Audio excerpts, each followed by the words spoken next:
This work camp idea has already existed. It's already in play. It just manifests here on the physical plane. And this whole FEMA thing is just the new concentration camp. That's all it is. Guess what happens? You work, you toil, you labor on the physical plane. That reinforces the astral holding space. You are again agreeing to it. Income tax. Why the fuck do they get any of it? Interesting. Your money. You worked for it. You toiled for it. You sweated for it. You bled for it. You manifested it within the space of, guess what? Time and space, where physical work happens in a cycle. You woke up during the day, for most of you.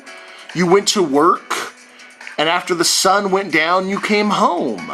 There's a cycle. You get up and you do it the next day. You work. You are building something. What are you building? What are you manifesting? And then why the fuck are they taking a portion of it? This whole Saturn thing has got deep fucking implications. Enough. Done. We are over this idea that Saturn is the Dark Lord, that Saturn is the ultimate Lord of Death, or whatever else these lightworker, spiritual tweaker crackheads are spouting off about. Saturn is doing a task, a function that has to occur. For those of you that are looking for some back door out of what is the most universal principle of physicality, you will waste your life. You will literally waste your life. You will give all your energy away. And when it is time for Saturn's sickle to come for you, and there will be a time, it happens, you will then really sit back and say, fuck. I wasted my time and I didn't do a fucking thing with my space because all I tried to do was escape the inevitable. There is no escaping it. There is no escaping Saturn. What there is, however, is understanding where your power is. Do you stand under him or do you stand side by side? Are you your own person using the powers of time and space that are being provided to you by Saturn? Or are you crushed under the weight of them? That's your choice.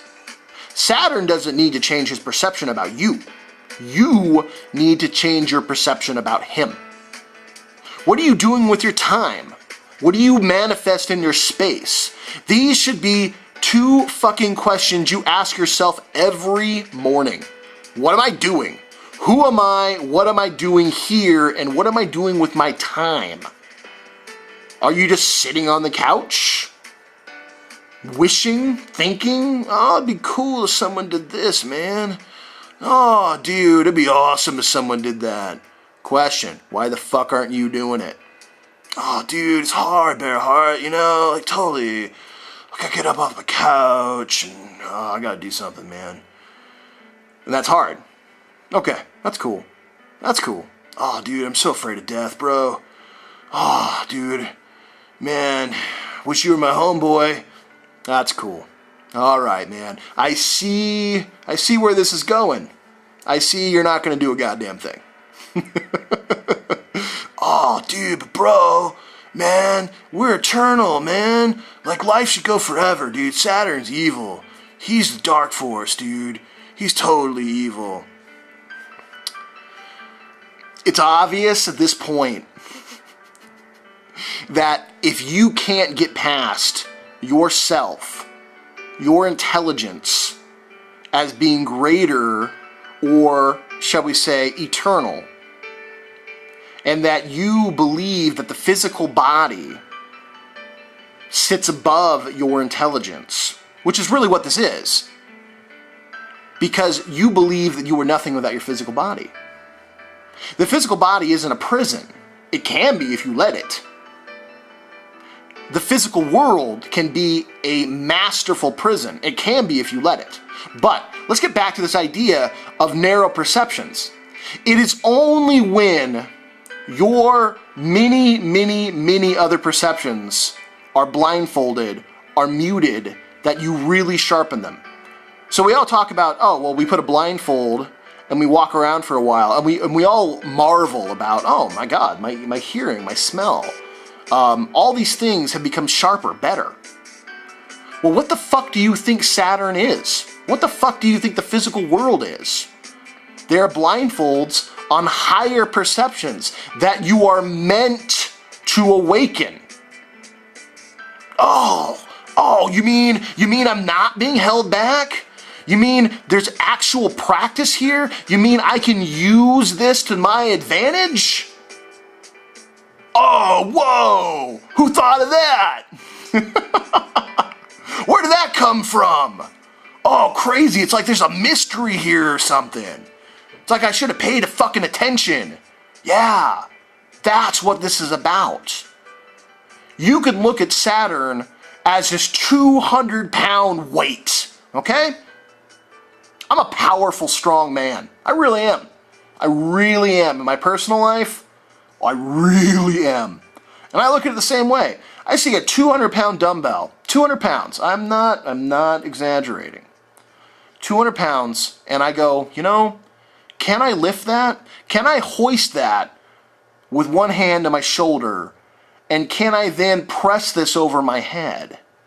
Most people would say, that's 200 pounds. Bearheart, stop it.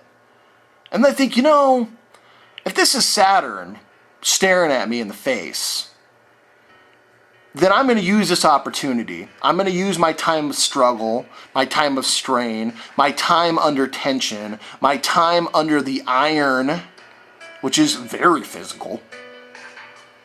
And I'm going to use it to become better, to become stronger, to become more resistant.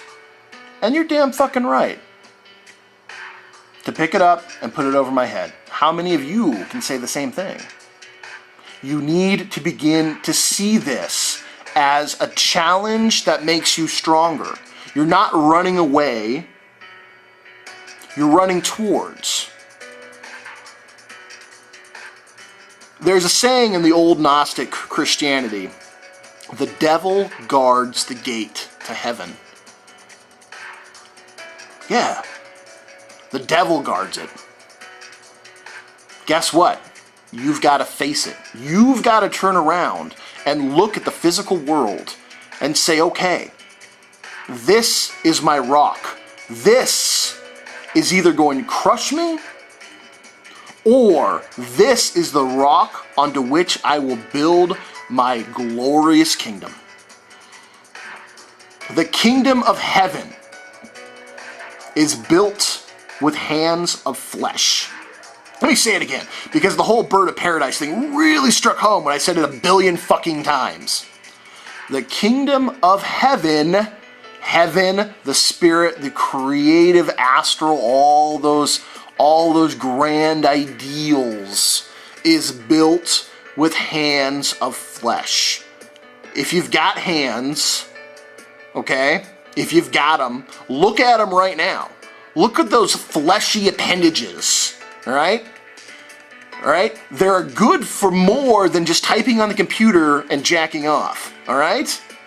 They can build the kingdom of heaven in your mind, in your astral world. What are you being told? What is your great work?